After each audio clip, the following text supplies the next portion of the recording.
Inositol, could it be right for you? It might be. Inositol really has been found to help with microwave sickness as well as diabetes and blood sugar issues. So we're going to talk about that today as I'm drinking my tea this morning. If you want to know what I'm putting in my tea, if you look for the video that's on everywhere except for Bright Eon, because we're newer on there, about these herbs saved my life, well, that's the tea I'm drinking, my friends. So, full disclosure, this Inositol here was sent to us for free by Bulk Supplements. So I just need to share that. I really thought that Inositol would help me tremendously.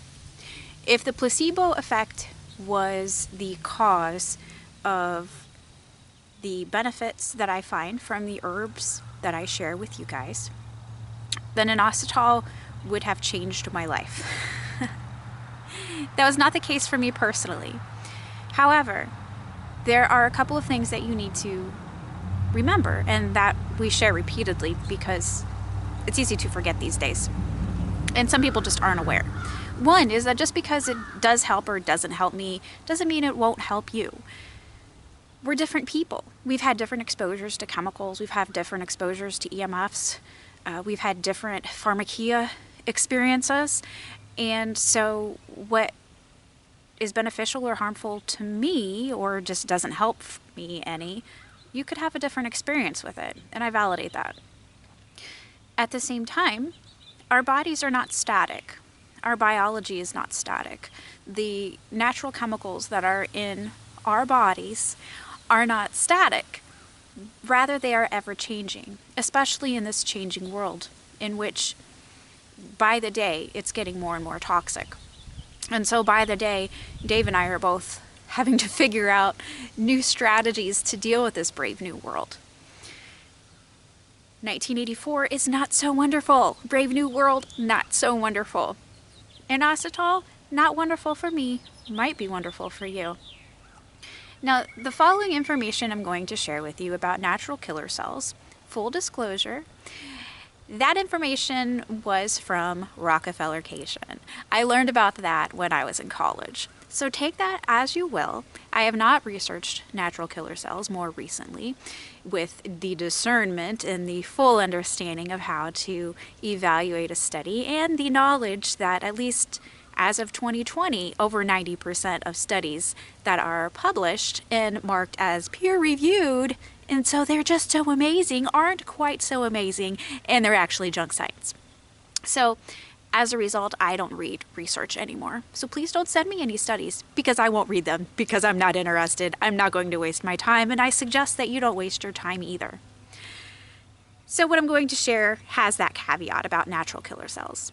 Inositol has been found, again, who knows, in regards to natural killer cells. Are there really such a thing as natural killer cells? Well, I don't know. But if there are, Inositol has been found to support them. Now, natural killer cells are found to be greatly impacted by microwaves.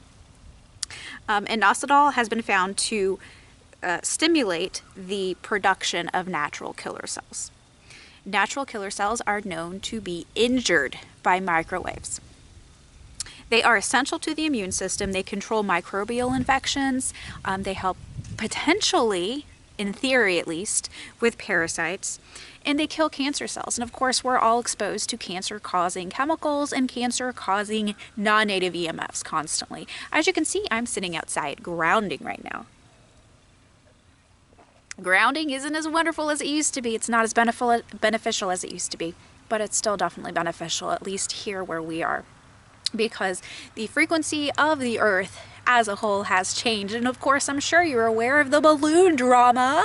Well, we've been talking about those balloons, and I refer to them, and Dave refers to them generally as well, as dirigibles. Others refer to them as satellites. We see them at night right here in the middle of nowhere. They are very close. There's one that recently popped up to the west of our house, and it actually shines through our window at night, even though we have the curtain, the less EMF curtain up.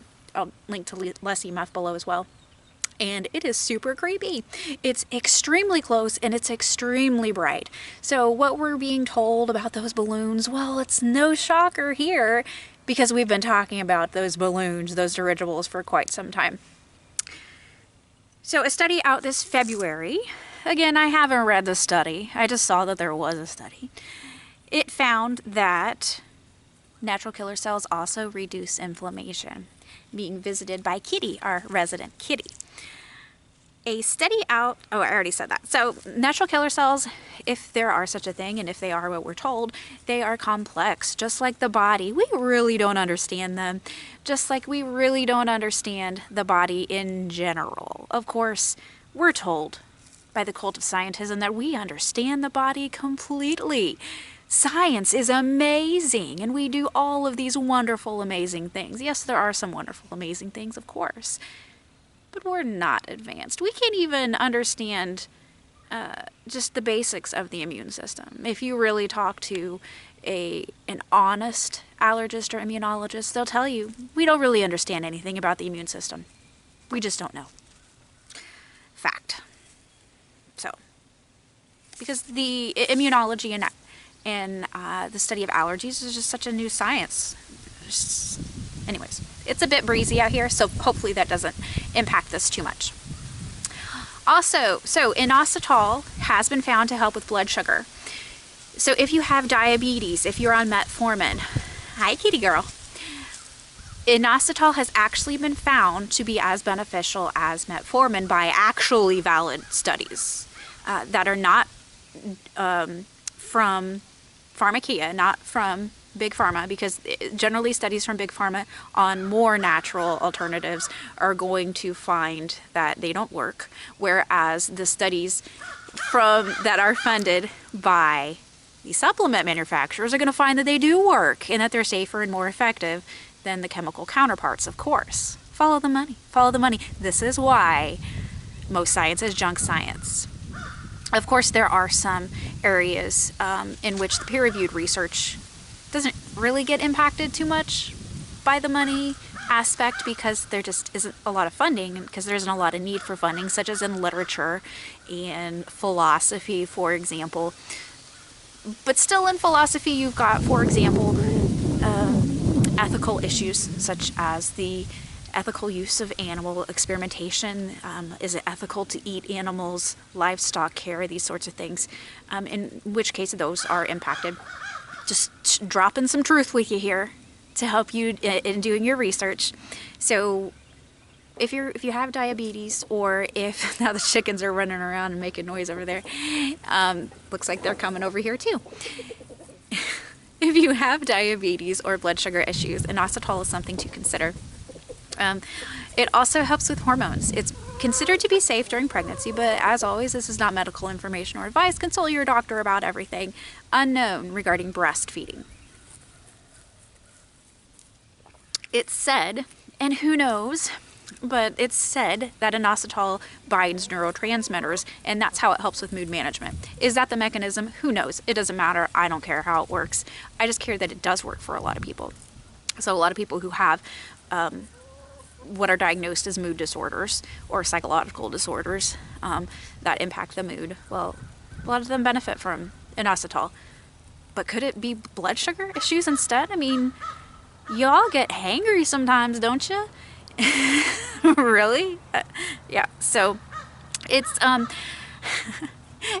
is actually naturally produced by the body. Now, for decades, maybe, I'm not entirely certain how long, but for quite some time, inositol was thought to be necessary to be derived from food sources. Nope, wrong. It was thought, so inositol and vitamin B8 are the same thing. I'm going to say this again. Inositol is the same thing as vitamin B8, okay? Vitamin B8 is not a vitamin at all. Just like D is not a vitamin, D is a hormone. Go look it up. It's all over the peer-reviewed research. Vitamin B8, aka inositol, is not a vitamin. This is not a vitamin that I just showed you. It's a natural sugar. And it's in oranges, cantaloupes, beans, eggs, rice. Some other things as well. It's especially high in rice, but it's especially high in citrus fruits. as well. This inositol here that I have from bulk supplements is a form of inositol referenced as myo-inositol. Based on my research, it's probably the best option for inositol for most people. If inositol is going to help you, it's probably going to be the myo-inositol that's going to help you. My personal opinion. Bulk supplements does have 2 other options of inositol as well, if you want to explore them. Now, this is actually rice derived. One of the things I want to caution you about is don't throw the baby out with the bathwater. This inositol is processed to the extent that I would really consider it to be synthetic. But again, it's better than the pharmaceutical option. As far as I know, there really haven't been side effects found so much, particularly anecdotally. And anecdotally means that it's from real life humans. Real life experience, real life people talking about it. Excuse me. This is vinegar in it, so it makes me burp sometimes. Oddly enough, I actually tolerated this inositol just fine, even though it's rice derived. Generally, you want to avoid a lot of rice because a lot of it's contaminated with things that you really don't want to put into your body. As I've already alluded to, this inositol didn't actually help me. I took it for a while. Then I went off of it for a while, and then I took it again, and I went off it for a while, and I saw no difference one way or the other. The reason why I believe that is the case for me is because I think I just get a lot of inositol from food sources, eggs, and we eat a lot of beans as well. Properly prepared beans, Weston A. Price method. That makes all the difference in the world for beans. And then it doesn't hurt your teeth either, as well. So it's something to consider especially if you have microwave sickness issues. There are so many people who have EHS, mast cell activation syndrome, and or microwave sickness. Call it whatever you will. We've all got microwave sickness. I don't care who you are, where you live. You're being impacted by radio frequencies somehow, some way, because those stupid balloons are everywhere. As far as I know, and even if they aren't, for example, frying the middle of the Amazon jungle, they are at some point, because otherwise we wouldn't have satellite imagery. Those are radio frequencies beaming down that are obtaining that imagery. Something to consider. Again, this is something to consider. It didn't help me, doesn't mean it won't help you. Until next time, non-toxic out.